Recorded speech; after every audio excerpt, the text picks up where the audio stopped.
শিঙিমাৰী জিলা পৰিষদৰ অধীনৰ বুথ কমিটিসমূহৰ আজিৰ সন্মিলনৰ সভানেত্ৰী জিলা কংগ্ৰেছৰ সভানেত্ৰী ৰুণুমণি বৰা ডাঙৰীয়ানী, আপোনালোকৰ আদৰৰ মদমৰ বিধায়ক তানজিল হুছেইন, আপোনালোকৰ অতি পৰিচিত, খুব বেয়া দিনতো কংগ্ৰেছ কৰিছিল তেওঁৰ পৰিয়ালে। মোৰ দেউতাৰ দিনত তেওঁৰ দেউতা বিধায়ক আছিল, কিৰণ বৰা ডাঙৰীয়া আজি আমাৰ মাজত নাই, তেওঁৰ জীয়ৰী আৰু আমাৰ প্ৰাক্তন বিধায়িকা শিৱামণি বৰা ডাঙৰীয়ানী,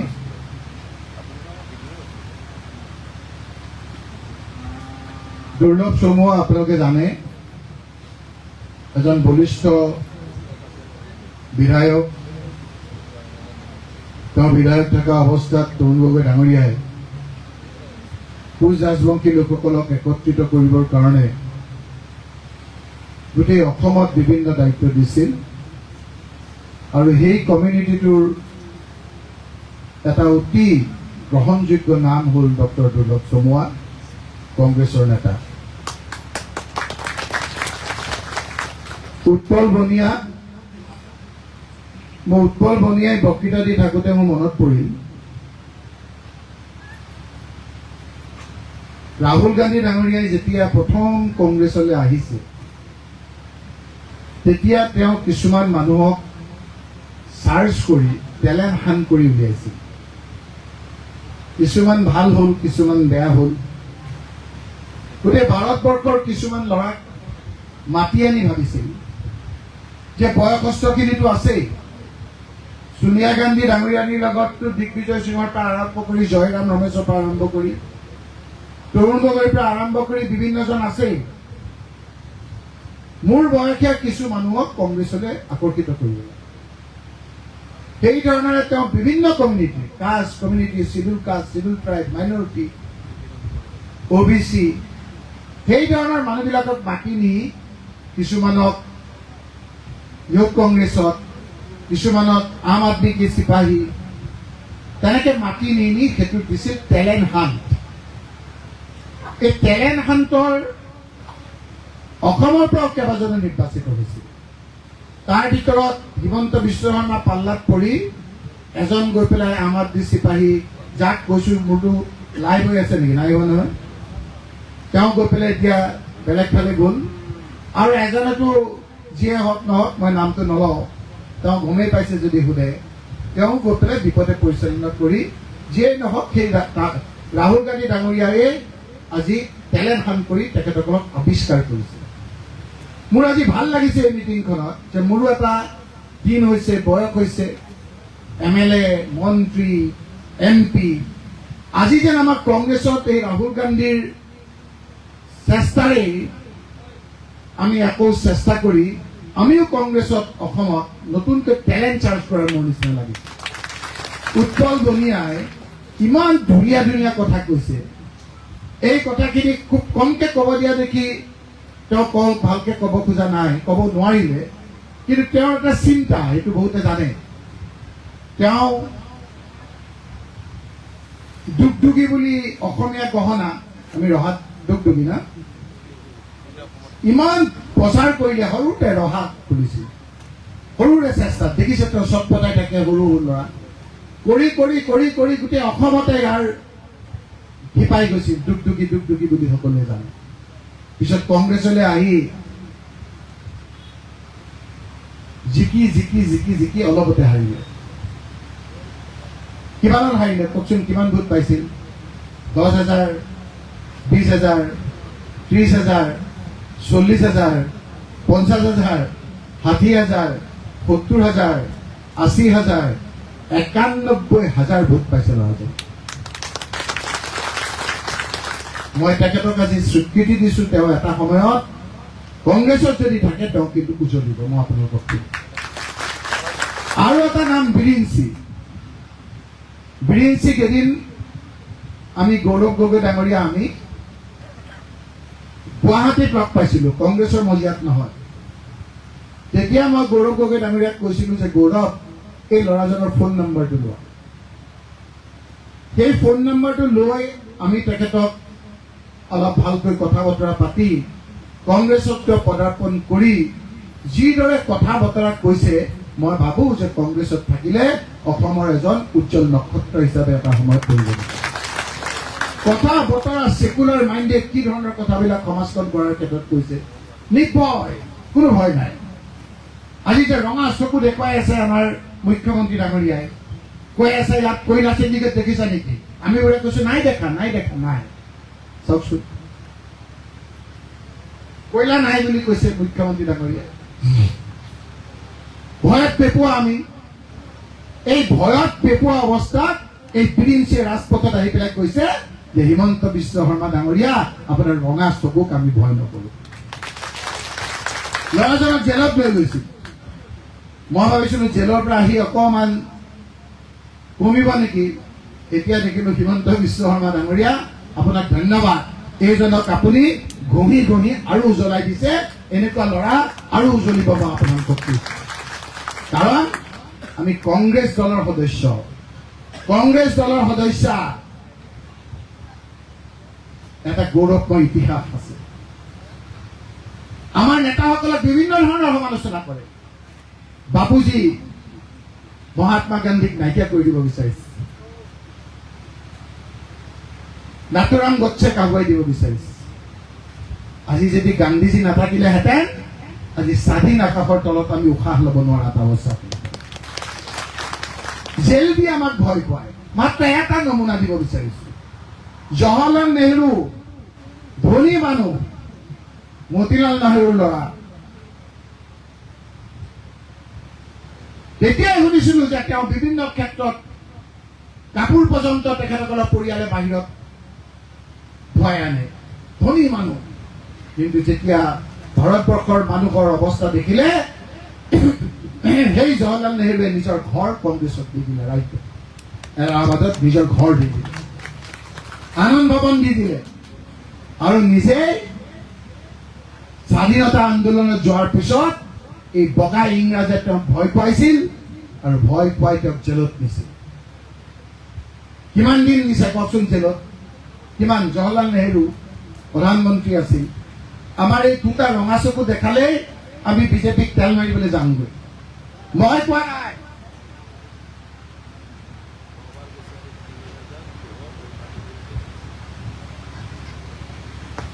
গুগল আজিকালি আছে নহয় আমাৰ ল'ৰাবিলাক। কিমান দিন চাওকচোন, কিমান দিন আমাৰ জৱাহৰলাল নেহৰু, মই কথা পাতিম আজি আপোনালোকৰ লগত, বক্তৃতা নিদিওঁ। আমাক যে ৰঙা চকু ভয় দেখুৱাই জেল, আৰু আমাৰ যে কেইটামানে জেলত যাবলৈ ভয় কৰে। জেলত তুমি কিয় গৈছা সেই কাৰণটো লাগিব। যদি দেশৰ কাৰণে তুমি কৈছা, হিমন্ত বিশ্ব শৰ্মাৰ অত্যাচাৰত গৈছা, সেইটো ৰিকগনিশ্যন তোমালোকে এটা সময়ত পাবা। আৰু এই পাবা যে সেইটো আমাৰ স্বাধীনতা যুঁজাৰুসকলে প্ৰতিপন্ন কৰিছে। জৱাহৰলাল নেহৰুৰ নিচিনা লোকে টোটেল 1 বছৰত কেইটা দিন হয়? 365, হয়নে নহয়? তুমি কেইদিন জেল খালা? ভাল পাইছো, মাত্ৰ 5 দিন বুলি কৈছে।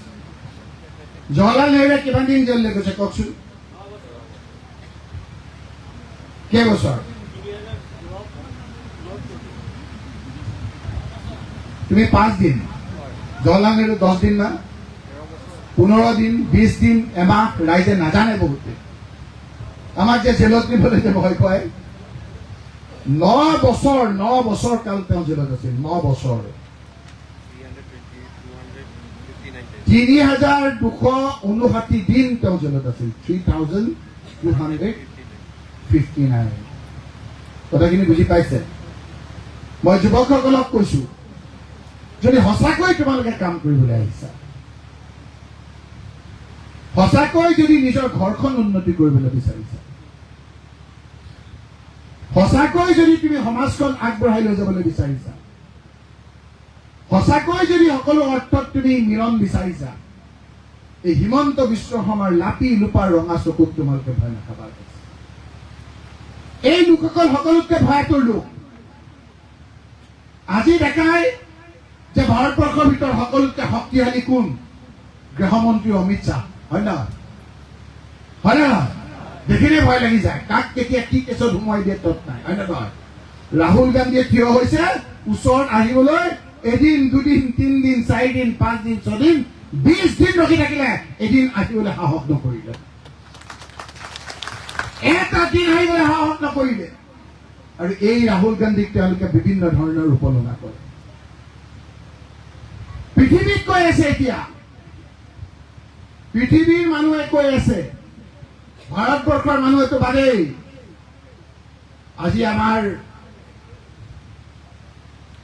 শিৱামণি বৰা আৰু দণ্ড দুৰ্গবই ক'লে যে 29ত আহে পাশে হয় আগতে বা পাছতেই ৰাহুল গান্ধী ডাঙৰীয়া ভাৰতবৰ্ষৰ প্ৰধানমন্ত্ৰী হ'ব, সেই কথাটো কথা। এই কথাটো আমি নহয়, বিজেপিৰ লোকসকল বেছিকৈ পতিয়ন গৈছে। আৰু সেইকাৰণে তেওঁলোকে ইয়াৰ পৰা কেনেকৈ বাচিব পাৰে তাৰ পথ যে উলিয়াব বিচাৰিছে, দিল্লীত গ'লে সেই কথাবিলাক স্পষ্ট হৈ গৈছে। নহ'লে চাচোন, পাৰ্লিয়ামেণ্ট মাতিছে তেওঁলোকে, পাৰ্লিয়ামেণ্ট বিৰোধী পক্ষই নামাতে, লোকসভা মাতিছে চৰকাৰ পক্ষে, আৰু চৰকাৰৰ প্ৰধানমন্ত্ৰী গৃহমন্ত্ৰী উপস্থিত থাকিবলৈ সাহস নকৰিলে। ৰাহুল গান্ধী ডাঙৰীয়াই কি কৈছে যে আপোনালোকে আহক, আহি পেলাই কওক যে আমাৰ ডেকা ল'ৰাকেইটাক যে আপোনালোকে গুলিয়াইছিল সেইটো অৰ্ডাৰ কোনে দিছিল, আপুনি কওক যে আপুনি দিয়া নাই, বেলেগে দিছিল বুলি। কাৰণ বেলেগে দিয়া বুলি ক'লেই কৈ দিব মইতো দিয়া নাই, কাৰণ তেওঁলোকৰ পৰা অৰ্ডাৰ পাইছো। কেইটামান কথাৰ উত্তৰ বিচাৰি বিচাৰি থাকোঁতেই আজি তেওঁলোকে পলাই পত্তন দিলে। সেইকাৰণে মই আজিৰ বিষয়বস্তুৰ ওপৰত মই কথা ক'বলৈ বিচাৰিছো। মোৰ এই টেলেণ্ট হাণ্টৰ এই কেইজনমান উদীয়মান যুৱকক দেখি মোৰ এই কথাখিনি মনলৈ অহাৰ কাৰণে প্ৰথমে ক'লো। এই মিটিংখন হ'ল আমাৰ বাকী লোকসকলৰ অৱগতিৰ কাৰণে চামগুৰি সমষ্টিৰ বুথ কমিটি। চামগুৰি সমষ্টিৰ বুথ কমিটিৰ মিটিং নহয় এখন। চামগুৰি সমষ্টিত মুঠ 2টা ব্লক, এটা হ'ল গৰাজান আৰু এটা হ'ল চিঙিমাৰী। এই 2টা ব্লকত 259টা বুথ চেণ্টাৰ আছে। তাৰে গৰাজান ব্লকত, য'ত ভকতগাঁও আৰু গৰাজান আছে, তাত আছে গৰাজানত 60টা আৰু ভকতগাঁৱত 72টা। 72টা আৰু 60টা মিলাই একেলগে হয় 132টা। 132টা বুথ কমিটিৰ মিটিং আজি কেইদিনমানৰ আগত আমাৰ চুতৰো পুহিত হৈ গ'ল। গম পাইছে নহয় আপোনালোকে? বহুতে ভাবিব এইখন চামগুৰি সমষ্টিৰ বুথ কমিটিৰ মিটিং। চামগুৰি সমষ্টিৰ বুথ কমিটি নহয়, আমাৰ গৰাজান ব্লকৰ 132টা বুথ কমিটি একেলগে হৈ গ'ল। এতিয়া আমাৰ চিঙিমাৰী ব্লকটোৰ আমি 2টা ভাগত ভাগ কৰিছো ভালকৈ কথাখিনি পাতিবৰ কাৰণে। এই কথাখিনি পাতিবৰ কাৰণে আমি আজি চিঙিমাৰী ব্লকৰ 6টা মণ্ডল কংগ্ৰেছৰ এটা জিলা পৰিষদ, য'ত জিলা পৰিষদ আমাৰ ইব্ৰাহিম অধ্যক্ষ, প্ৰাক্তন জিলা পৰিষদ, আৰু সেই জিলা পৰিষদৰ এলেকাৰ 6টা পঞ্চায়তৰ 6টা মণ্ডল কংগ্ৰেছৰ আমাৰ মাত্ৰ 56টা বুথ কমিটি আমি আজি ইয়াত পাতিছো, হয় নে নহয়? 56টা মাতিছো। গতিকে আপোনালোকে যিখিনি আহিছে ঠিকে আহিছে, যিখিনি নাই অহা ভালকে আহিলে ভাল হয়। মই ধন্যবাদ জনাম আজি ৰুণুমণি বৰাক যে আপুনি আজি আমাৰ কলিয়াবৰৰ পৰা জামছেদক কলৈ মাতি আনিছে। আমাৰ মালিক কাছা টি গাৰ্ডেনৰ লিডাৰ, তেওঁ গামোচাখন পিন্ধাইছেনে? তেওঁ গামোচাখন পিন্ধাই দিয়া আমাৰ কৰ্মীসকল কিছুমান পিন্ধাইছিলে। আমাৰ যোৱা মালিক কাছা আহিছে। আজি মানিক বৰা আপোনালোকৰ পৰিচিত। মোৰ এতিয়াও মই চামগুৰি বুলিয়ে কওঁ। আমাৰ কলিয়াবৰৰ এটা অংশৰ ব্লক প্ৰেচিডেণ্ট লাইলৰিৰ চবেই চিনাকি ইয়াৰ। বাপি আমাৰ তাত বহি আছে। বাপি টুপুকি জাৰণীত যেতিয়া কংগ্ৰেছে নাই, অকলে কংগ্ৰেছ কৰি ঘূৰি ফুৰিছে বাপিয়ে। দিগন্ত বৰা আমাৰ কলিয়াবৰৰ পৰা আহিছে, ব্লক কংগ্ৰেছৰ সভাপতি। শৈলেশ আহিছে আমাৰ একে কলিয়াবৰৰ ভিতৰৰ পৰা। এইসকলৰ উপৰিও কেইবাজনো আমাৰ ভোৰবন্দাৰ পৰা আহিছে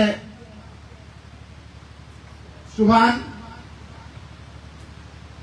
এইকেইজন আমাৰ মোৰ গাতে গা লাগি থকা একেবাৰে চামগুৰি পুৰণা আৰু দুই এক আমাৰ গাতে গা লাগি থকা কলিয়াবৰৰ। আজি মই আপোনালোকক অন্য কথা কবলৈ মাতা নাই, আপোনালোকে চব কথা জানে। ইয়াত মই নতুনকৈ কিবা ট্ৰেইনিং দিব লাগিব নেকি? আপোনালোকে বুথ কমিটি কেনেকে যাব লাগে, BLA কি, এইবিলাক নাজানে জানো? BLO কেনেকে আপোনালোকে কথা পাতিব লাগে তেনেকে আপোনালোকে নাজানে জানো? এইবিলাক কথা শিকাব লাগিব নেকি? কিন্তু শিকাব নালাগে যদিও মই আজি মাতি আনিছো আনুষ্ঠানিকভাৱে যে আজিৰ পৰা আপোনালোকে ইলেকশ্যন ডিক্লেয়াৰ হ'ল বুলি আপোনালোকে ধৰি লওক। তাৰ আগতে মই আৰু এটা কথা ক'ব বিচাৰিছিলো, আজিৰ দিনটো এটা গুৰুত্বপূৰ্ণ দিন, সেইকাৰণে মিটিংখন সোনকালে শেষ কৰি দিম। সেন্সাস যে হৈ আছে, আমাৰ যে ইয়াত যে এখন ট্ৰেইনিং কেম্প হৈছিল, পাইছে নহয় আপোনালোকে? কাঞ্জিল আহিছিল, এজন হাইকোৰ্টৰ উকিল লৈ আহিছিল নহয়? তোমালোকে কৰিছা? বেলেগ বেলেগ ঠাইত কিন্তু বহু জেগাত কৰিছে। তোমালোকে সেল্ফ ইন'ভাৰেশ্যন কৰিছা? গুড। সেল্ফ ইন'ভাৰেশ্যন কোনে কোনে কৰিছে হাত দাঙকচোন আপোনালোকে। সেল্ফ ইন'ভাৰেশ্যন যিটো আমাৰ কিন্তু যিসকলে নাই কৰা আপোনালোকে কৰি ল'ব আজি পাৰিব। যোৱাকালিলৈকে আমাৰ যোৱা পৰহিলৈকে অলপ নেটটো কাম কৰা নাছিল। আজি লাষ্ট ডেট 16 তাৰিখ। আজি ৰাতি 12টাৰ আগত আপোনালোকে সেল্ফ ইন'ভাৰেশ্যন কেনেকে কৰিব লাগে, আমাৰ ইয়াৰ যিসকল মই কম্পিউটাৰ জানা অলপ ল'ৰা, খুব টান কাম নহয়, খুব টান, তুমি কৰিলা। আমাৰ যিকেইটা আহিব, কাৰণ সেল্ফ ইন'ভাৰেশ্যন কৰি যিটো 11টা এইজটো ধৰি যিটো 12টা নাম্বাৰ আহে, অহাকালিৰ পৰা 17 তাৰিখৰ পৰা ঘৰে ঘৰে আপোনালোকৰ সেন্সাছৰ মানুহ অহা আৰম্ভ হ'ব। এই ঘৰে ঘৰে সেন্সাছৰ মানুহ আহিলে এইটো কথাও নহয় যে আপোনালোকে সেল্ফ ইন'ভাৰেশ্যনটো কৰিবই লাগিব, সেই কথাটো বাধ্যতামূলক নহয়।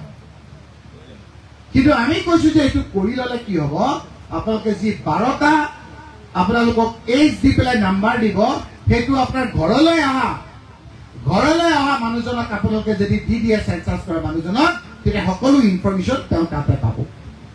সেইটো এটা আমাৰ দায়িত্ব। কাৰণ মই আপোনালোকক NRC সময়ত আহি দায়িত্ব দি কৈছিলো নে নাই? তাৰপিছতে আমাৰ আকৌ যেতিয়া SR আহিলে, তাতো আমি আহি পেলাই কৈছো যেতিয়াই বিপদ বা কিবা কামত আহে আমি আপোনালোকৰ ওচৰলৈ আহোঁ। অকল যে এটা কমিউনিটিৰ কিবা কামত নহয়, আমি জনজাতিৰ পোৱা নাই, সেই ক্ষেত্ৰতো সুচাৰ মই পাৰ্লিয়ামেণ্টত কেইবাবাৰো কৈছো যে জনজাতিক কিয় ঠগালা, তোমালোকে কেতিয়া দিবা? কি কাৰণে মানুহৰ যিখিনি মানুহৰ 351 টকা দিম বুলি কৈ পৰৱৰ্তী সভাত 500 টকা দিম বুলি কৈছিল, সেইখিনি কথাও কৈছো। গৰাখহনীয়া বানপানীৰ কথাও মই উপস্থাপন কৰিছো।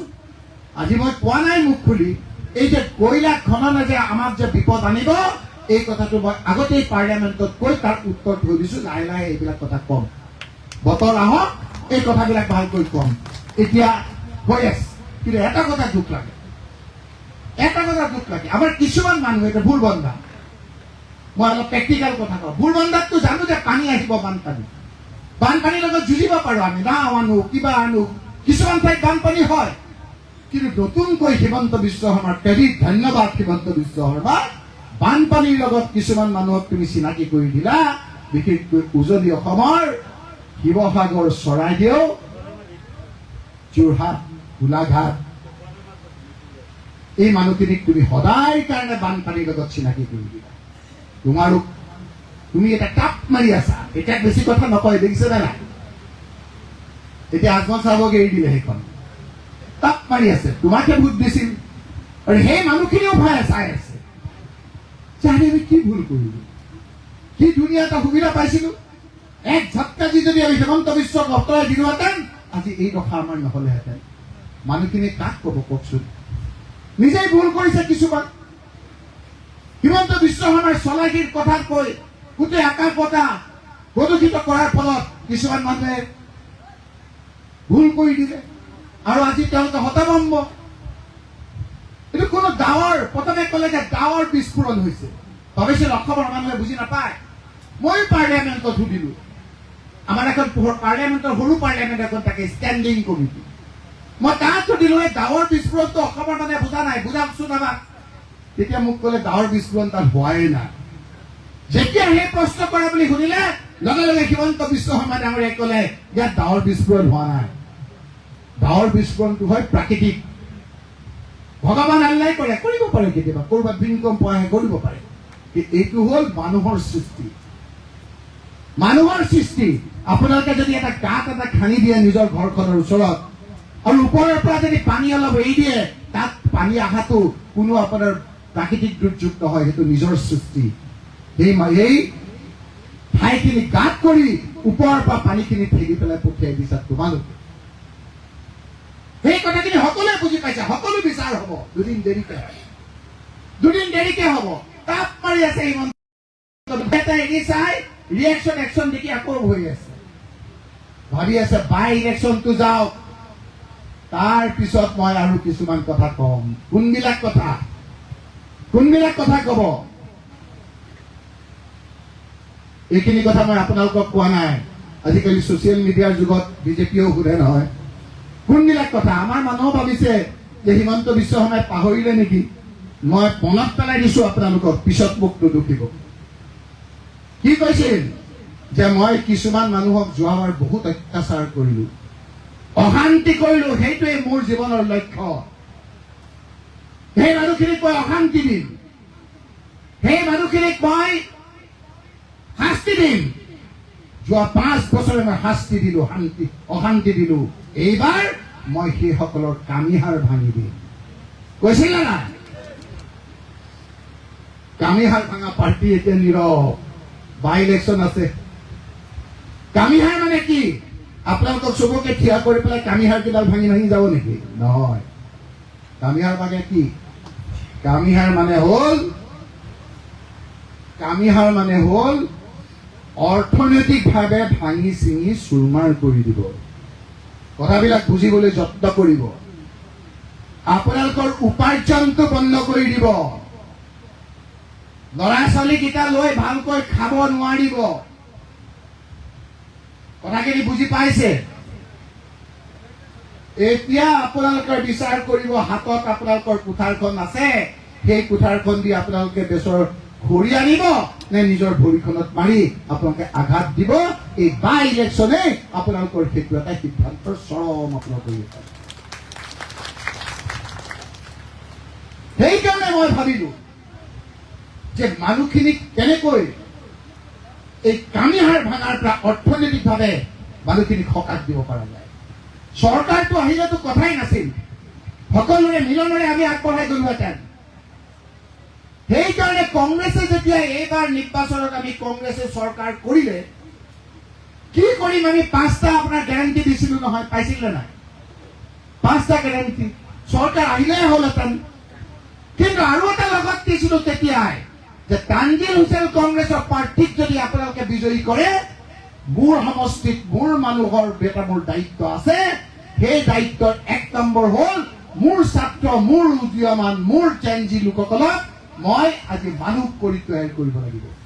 সেইটো মোৰ এটা প্ৰকোপ, মোৰ এটা সপোন বুলি তানজিল হুছেইনেও যিখন আমাৰ 5টা গেৰাণ্টি দিছিল, সেই গেৰাণ্টিৰ অন্যতম এটা গেৰাণ্টি আছিল। আছিল না? কি কৰিলো এতিয়া আমি? কেইটা দিন হৈছে? 3 মাহ নে 4 মাহ কৈছে আমাৰ বনিয়াই। টিভি আজিকালি ইণ্টাৰনেটৰ যুগ, টিভি খুলিলে দেখা যায় ভাল ভাল কথা কয় মানুহে। হিমন্ত বিশ্ব শৰ্মাৰ দেনাৰ দিনত আজিকালি মানুহৰ মনবিলাক বেয়া হৈ গৈছে। কাউন্সিলিঙৰ জড়িত আছে, কাউন্সিলিঙৰ প্ৰয়োজন আছে। সেইকাৰণে জেনজি কি জেনজি 1996 চনৰ পৰা 2012 চনলৈকে যিসকলে জন্ম লৈছে, সেই লোকসকলে বহুত যুগ দেখিছে।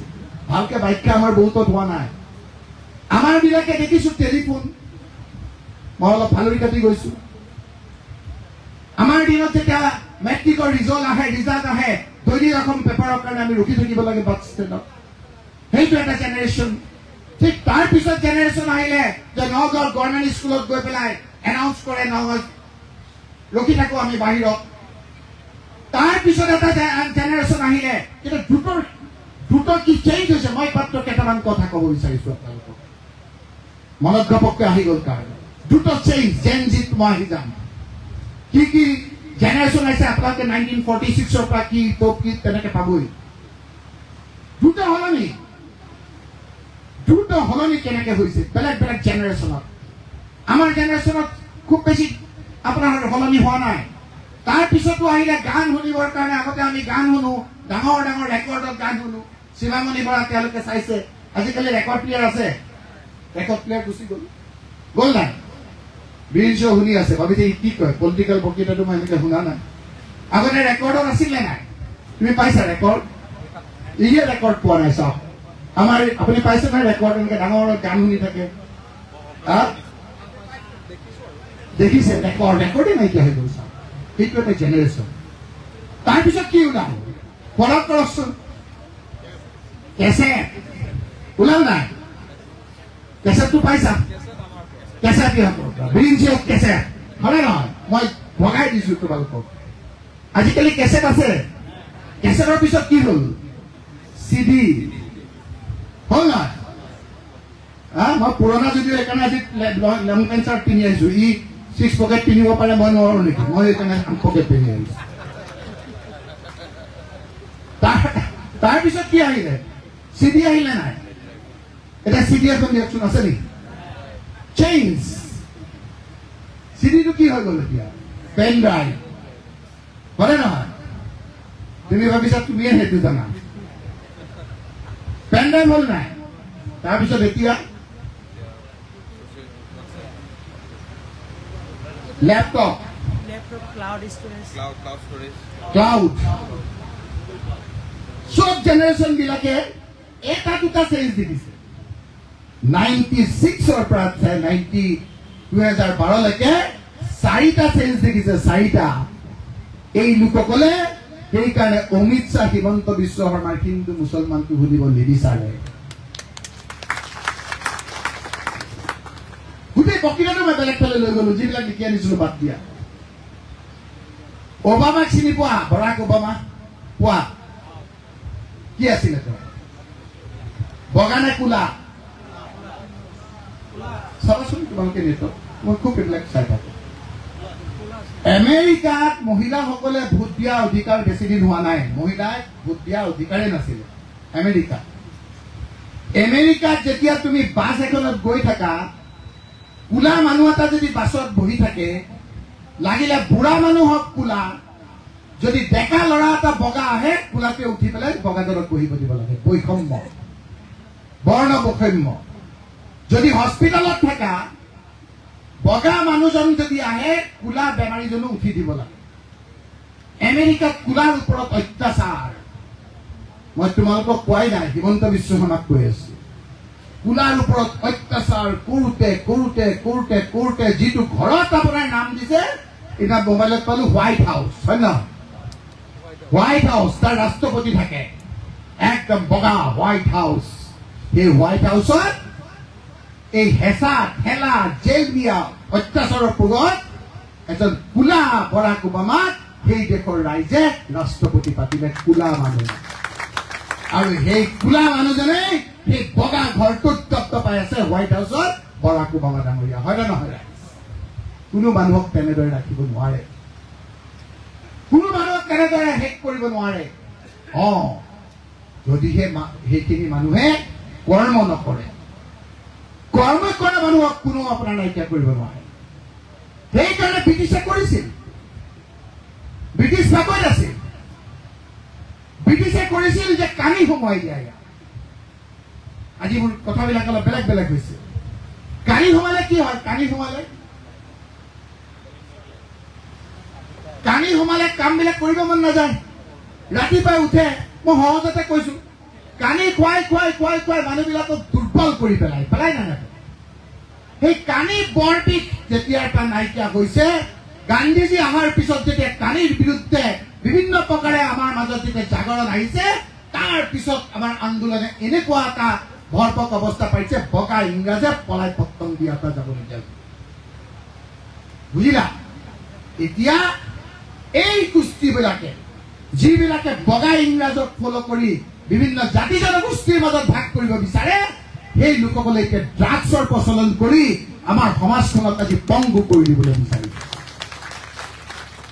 ডাঙৰ ডাঙৰ মানুহ, ডাঙৰ ইঞ্জিনিয়াৰ, ডাঙৰ ডক্তৰ, ডাঙৰ উকিল, ঘৰত একদম চুট পেণ্ট পিন্ধি মই বাহিৰত নেতা, মনটো বেয়া কিয় নিজৰ ঘৰত শান্তি নাই নিজৰ ল'ৰাটোৱে ড্ৰাগছ খায় যাৰ ঘৰত ড্ৰাগছ খায় সি বুজি পায় ভোটৰকো সেই ক্ষেত্ৰত আমি সহায় কৰিম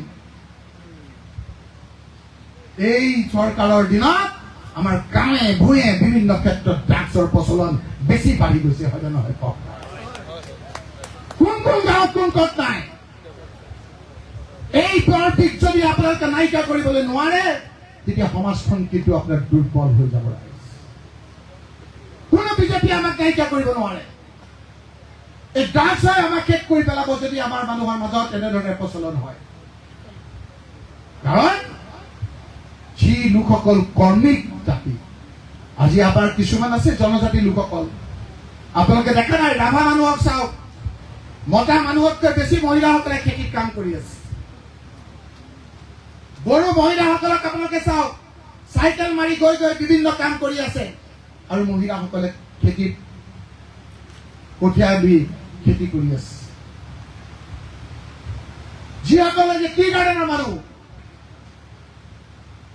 গাৰ্ডেনৰ মানুহে কেনেকৈ খেতি কৰি আজি আপোনাৰ অসমলৈ কেনেকৈ ৰাজহানি আছে সেই কথাবিলাক আজি আপোনালোকে জনা উচিত উঠি অহা চামে ঠিক একেদৰে এই সংখ্যালঘু মানুহসকলো বহুত কৰ্মী জাতি বহুত কৰ্ম কৰে সেইকাৰণে মই ধুবুৰী অঞ্চলত মই কৈছিলো যে আপোনালোকে লাহে লাহে মোক বেয়া পাব আপোনালোকে ধান খেতি কৰা বাদ দিয়ক ৰিচাৰ্চ কৰিব লাগিব অৰ্থনৈতিকভাৱে ভাঙি দিব কৈছে আপোনালোকক কামিহাৰ এটা দায়িত্ব থকা হিচাপে মই ৰিচাৰ্চ কৰিব লাগিব অৰ্থনৈতিকভাৱে কামিহাৰ ভাঙা লোকসকলক কেনেকৈ অৰ্থনৈতিকভাৱে জীয়াই ৰাখিব পৰা যায় মই দেখিলো যে আপোনালোকে এক বিঘাত কিমান আপোনালোকে ধান খেতি কৰি উপাৰ্জন কৰে কিমান কৰে 30-35 ধান মোনহে পইচা কিমান পায় 16,000